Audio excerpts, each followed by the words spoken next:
Manchester United had dealt a triple transfer blow in the pursuit of a left-back. Manchester United are also not expected to make any January signings, even with exits. Garnacho is linked with Chelsea, and Rashford's options of his exit narrow again as another club pull out of the race for him. All this plus more in today's video as we run through all the latest Manchester United news and transfer news that will keep you right up to date with everything. Welcome to Man United Review. My name's Jamie. Before we get into it, smash a like on the video and let's jump straight into it. So firstly, just want to offer my condolences for the loss of Denis Law to his family and everybody, everyone really at the club. Really sad day yesterday to hear the news that he sadly passed away. Not a player that I watched live way before my time, but my dad and granddad always used to tell me everything about Denis Law. Spent about half an hour last night watching his kind of clips and what you can find on YouTube last night. Unbelievable player. One of the greatest footballers ever, not just for United, but just in general, an absolutely outstanding player of his time. The only Scottish player to ever win a Ballon d'Or. Unbelievable finisher, could score every type of goal that you could imagine. Screamers, overhead kicks, headers, tap-ins, scrappy goals. You know, an unbelievable footballer. Was renowned for having the heart of a lion, a true legend, the king of the Stretford End, reunited with George Best and Bobby Charlton in the United Trinity. So rest in peace, Denis Law. So let's move on to the transfer news. And I'm going to be honest, you're going to hate me. It's not looking very good in terms of January deals in general. Even the exits have gone really, really quiet over the last couple of weeks. And in terms of incomings, yeah, let's go through it. So the Manchester United hierarchy believe Ruben Amorim is capable of getting more out of our squad and to put us in a better position than what is being shown, and they have full faith, also not expecting incomings, even if we make a sale. Now, that came from United Nad, who works for a aggregator site online. Doesn't normally post transfer rumours and stuff, so not a gossip merchant. Normally fairly credible when he does put stuff out, and it's normally kind of well sourced, suggesting that United are not going to be signing any players, even if we sell players, because the hierarchy believe that Ruben Amorim is capable of getting more out of the squad. Let me know what you think about that in the comments. I think there's a number of ways that you could look at that, right? I think if you're a bit more optimistic, you might agree and say, yeah, there are players in the team that have been underperforming, and with proper coaching, a more stable system, more development, more time on the training ground, some more confidence, etc. Then, there is an argument to be made that is plausible. We've got young players that need to, that are developing, Mainu, Højlund, Garnacho, to name a few. Toby Collier's coming into the scenes now as well. So all of that kind of stuff. So be a little bit more optimistic. You can maybe sit there and say, well, actually, yeah, do you know what it is? Maybe with a bit more stability or a better structure. And Amorim's obviously a very good coach as well. That's the reason why we bought him in, is because he is a very good, he's a top level kind of coach as he's proven at Sporting. So that's the kind of one way to look at it. The other side of, you might be really frustrated by that, where we're not backing a new manager with an underperforming team that has a number of positions that need fixing, i.e. left back. We're going to run through all of the kind of news around that in a second. Forwards, midfield. You could argue to say, is it a financial issue? Is it being driven by finances? Are we that skint that actually we can't bring anybody in January?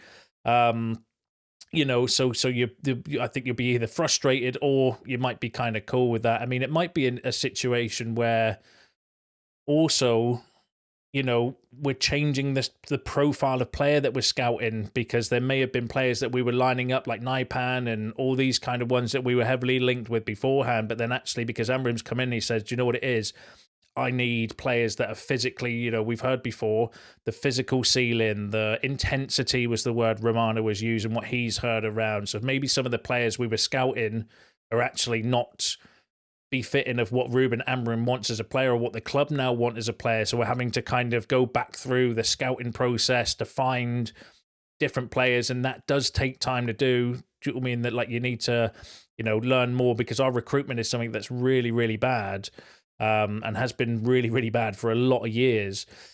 So maybe it's the one area where actually they're going to take their time with to make sure that we get the right players in the summer that can, so we can start building again from there. So there's a number of ways that you can look at it. Obviously, not the most credible. It's not like David Ornstein staying that. So we will still take it with a pinch of salt. There is still time left, but, it is quite a decent source when it comes to the news. And not the first time, actually, when Amram came in. That was the kind of mantra, wasn't it, of why we got him, is because the hierarchy believed that Amram can get more out of this squad, and this squad is capable of doing more than what it's showing on the pitch. It will be incredibly frustrating, especially if we don't get a left back. Like, not getting a left back would be insane for me personally. So I can kind of see why that would make sense. And maybe Amram's just like, look, I just need more time, because he said in his press conference yesterday he's still not actually had that many training sessions with the team because of the amount of games. And did he not say it's like 7 training sessions since he came in with the team? It might have even been less than that. I can't remember off the top of my head, but he's not even had that much time to train them in his system and stuff. They are literally learning on the fly, and it's a new system, and it is going to take time. So whether Amram's like, actually, I need more time with the squad to actually know for definite which players I think I can kind of deal with or which ones I don't. So there could be that to factor in as well. But let me know what you think about that in the comments. Now, let's move on. So obviously, we mentioned there left back. Left back is a massive issue for us. It has been for over a year now, and it ain't looking good there neither. So Manchester United linked Nuno Mendes has closed the door on an exit from PSG, as he now sees himself staying and signing a new contract. That came from L'Equipe, who are normally fairly decent when it comes to French news and PSG. In the report, it said Nuno Mendes sees himself staying in the capital. His entourage confident that the most likely outcome is to see him sign a new contract. In private, he no longer speaks of leaving. Luis Enrique has convinced the player. So remember when the kind of stories came out, it was kind of reported, like, could it have been contract negotiations? That was leaking the kind of story saying, Man United have offered me this contract, so then he'll take that back to PSG, and PSG will offer a new kind of deal. That's exactly what looks like's happened in there. Whether we were genuinely in, I do think there was genuine interest there, because the source where the story came from is actually quite good. But whether we've said, look, come to us, we'll offer you this amount, and then he's like, okay, well, what are PSG going to offer? And then looked at it and said, well, actually, do I want to stay at PSG and at least win titles, or do I want to join Man United and finish mid-table this season, potentially with no European football at all next season? So you can't really blame the player for that, but it does feel like we've been used a little bit regarding that. Another player that we feel like a little bit used with, although this is one where I've never really felt we were in the race for, but Alphonso Davies. Manchester United linked Alphonso Davies is now set to extend his contract until 2029 with Bayern Munich. Never felt we were in a position where we would get Alphonso Davies. Good to be linked. You've got to try, you've got to be in the conversation, but it was always a case of Real Madrid were always seen as the favourites to go, or signing a new contract at Bayern. Effectively, looks like he could be signing a new contract at Bayern. So that's obviously Mendes, no-go, Davis, no-go. It's actually looking like Liverpool might be going for Gyokeres as well. So that's 3 of our top kind of left backs that we've been looked with, all potentially not coming to the club now, which is a massive blow. And then we had this story, which is Manchester United have informed Tyrell Malacia that he can leave. He will initially be loaned out, which has been confirmed by the player's entourage. And that came from a Dutch media outlet. They're actually really good when it comes to specifically Dutch players, and they were good around Ten Hag and Rene Hack and all these kind of stories in the summer as well. So they're a decent source when it comes to that. Effectively saying that Tyrell Malacia, so we're not bringing anyone in. Mendes has not come in. Alphonso Davies is signed. They're both signing new contracts effectively at PSG, and Davies has signed a new contract at Bayern Munich. It looks like Gyokeres is heavily linked at the moment with Liverpool. Whether there's anything in that or not, who knows? And then Malacia is going to go out on loan. That just seems insane to me. That just genuinely feels really, really daft. Like, I know Malacia has not exactly been great when he came back, but he was a body off the bench against Arsenal, you know what I mean, when we were down to 10 men and we needed some kind of legs to play in that position. So surely we've got to be bringing in a left-back if we let Malacia go out on loan. Like, the only thing it could be is, one, we just don't rate him. And we're just happy just to get rid of as many players as we can, write the season off effectively, get as much deals done as we can so we can have a massive summer. That could be an option. Or we're bringing someone else in, but the rumours around that are really quiet. But Ineos have been working in secret. Remember, there's been a few stories where, we've been linked with players, but then we go for a completely opposite type of player or somebody unknown, because Ineos are doing things, but they're just doing it in secret. It's not being linked to the media as much as what it used to be. So there could be something like that going on. Or we're pinning our hopes on Luke Shaw coming back and being fit for the rest of the season, because there's talk he might be back in a couple of weeks, but good luck with that. But let me know what you think in the comments. Massively frustrating, the transfer news regarding there. But yeah, let me know what you think below. Now, let's go for the Garnacho and Rashford story. So AC Milan have given up on a deal to sign Marcus Rashford after very difficult negotiations. They are focused, put my teeth back in, on pursuing a deal for Kyle Walker. So that came from the Quip again, decent kind of source.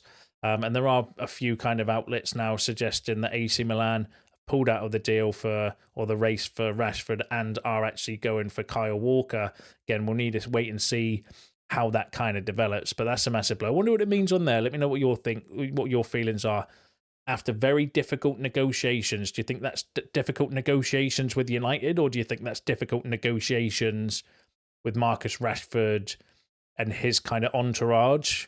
I'm kind of tipping more towards that personally, because I can't see, there are rumours, it's widely reported that Rashford's camp and his entourage and his PR team and brother and his agent and all that are actually quite notoriously difficult to kind of work with. I'm tipping more towards that one. But let me know what you think it says there. Very difficult negotiations. Do you think that's the club, or do you think that's the player side? Let me know below. And AC Milan are moving away from Marcus Rashford as they push ahead with the arrival of Kyle Walker. Again, came from an Italian journalist that's been pretty decent with the Marcus Rashford story over the last few weeks regarding that. So another blow, well, not necessarily a blow, that one. Dortmund, we had news yesterday, could be in the running. Barcelona has always been, I've always been saying, I think Barcelona would be his preference, because I always go back to the original interview. Henry Winter said specifically he would prefer a move to Spain. So I've always felt Barcelona might be, Rashford's preferred destination, because I don't think Henry Winter would put that unless he'd spoken to Rashford on the interview and said, because he obviously didn't write it in the report. But would you not have asked that question if you were interviewing Rashford to say, well, you fancy a new challenge, where do you feel like going? And he might have said, actually, I prefer to go to Spain, or, Barcelona, Real Madrid, whatever. And that's why he put it in the report. He obviously didn't name any teams, but that's what I kind of feel towards it. But with Barcelona, they have to sell, and there's another report coming out literally as I'm recording this video suggesting that Barcelona will only sign Rashford if he reduces his salary and joins on a loan deal. So we'll have to kind of wait and see how that kind of develops. But let me know what you think in the comments. And then let's go through the Garnacho stuff. So Napoli have reached an agreement on personal terms with Alejandro Garnacho. That came from Corriere dello Sport. Napoli have made an offer of approximately 50 million euros for Manchester United's Alejandro Garnacho, which was rejected as United's valuation is higher. Bayern Munich, Juventus and Chelsea have requested to be kept informed about Garnacho's future, indicating interest from multiple top clubs. That came from Rob Dawson at ESPN. Sky, though, said Chelsea are looking at a possible deal for Alejandro Garnacho. Jamie Gittins is also of interest to them. Manchester United do not want to sell, and it is thought it would take a huge offer for them to even consider it. And then David Ornstein kind of confirmed it as well, saying conversations surrounding Chelsea's interest in Alejandro Garnacho are at an early stage. So Chelsea could be in the running for Garnacho should United sell him. But again, it all boils down to the Garnacho situation is the value. If a team meet the valuation, we might do a deal. If the teams don't, then we're not going to be selling Garnacho on the cheap. And that was confirmed by Samuel Lucker, saying Alejandro Garnacho is not actively pursuing a move away from Manchester United despite mounting uncertainty over his future. So Lucker is saying that it's not Garnacho that is looking to leave United. His agent's probably just doing what the right thing is, looking around, looking at options, because how do we know Garnacho might be like, well, actually, he might want to leave himself in the future, because if we're not going to get any Champions League football next season, that is a big thing for some players. Or maybe he's been told something, and who knows, but he's not actively looking to leave himself, so it's not Garnacho that's driving this. It's either Ineos or, or the rumours or the reports. Do you know what I mean? There's another factor involved in this. And the Muppeteers kind of confirmed that as well, saying that Garnacho is keeping his options open. United aren't trying to sell him. Selling him would give United loads of financial room to sign somebody, but United are not trying to force Garnacho out. So it's the same with, Garnacho, where we were before. If we get a big offer, we might consider it and kind of agree a deal if it's a big offer that will help the club financially and it suits Garnacho and Garnacho wants to go. But other than that, we're not actively looking to sell him and he's not actively looking to go. The stars would just have to align in that order. Do you know what I mean? So I know Chelsea came in and said, here's £100 million for Garnacho. We'll probably accept it, even though I wouldn't want that to happen because I don't think we should be selling Garnacho. I don't think we should be selling him at all, personally. I think he's a young player with loads of developing, loads of talent, and it's far too early to be kind of cashing in on a player like Garnacho, especially when, we've got other players in the squad that need to be removed ahead of Garnacho. But, obviously the financial rewards are there, aren't they? But yeah, let me know what you think about that in the comments.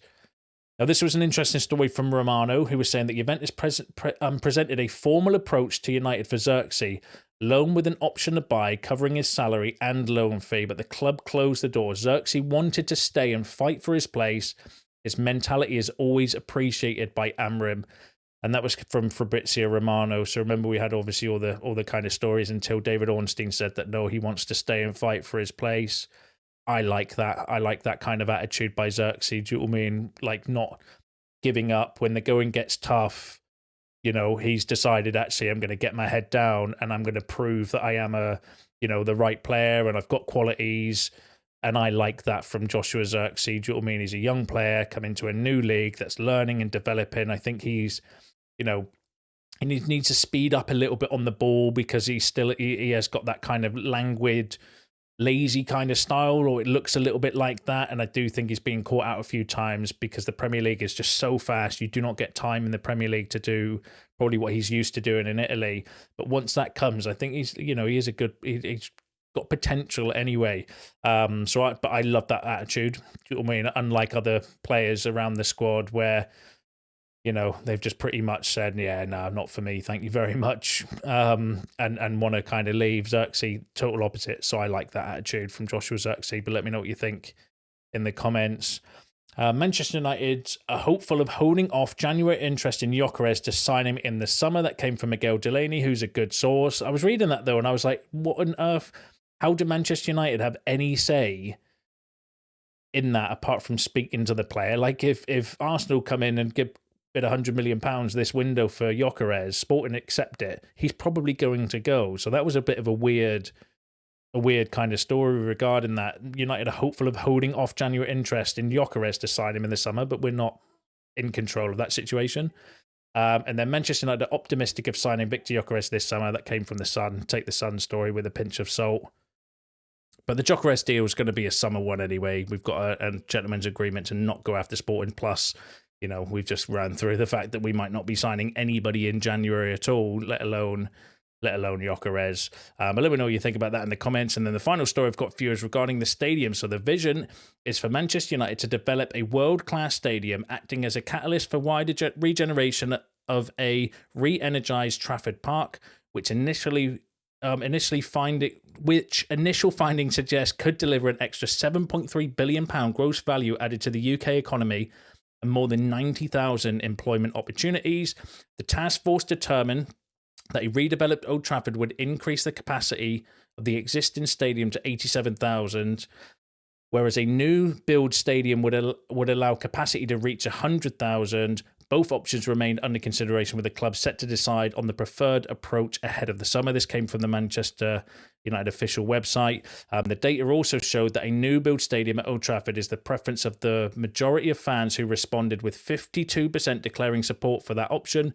Redevelopment of the existing stadium was preferred by 31%, and a further 17% were unsure. So in regards to the stadium, it's very likely now that it's going to be a new stadium. They're planning to redevelop the entire area around Old Trafford, new 100,000-seater stadium. There's been some reports from like the Times and places like that, so credible ones, saying that they're trying to buy some of the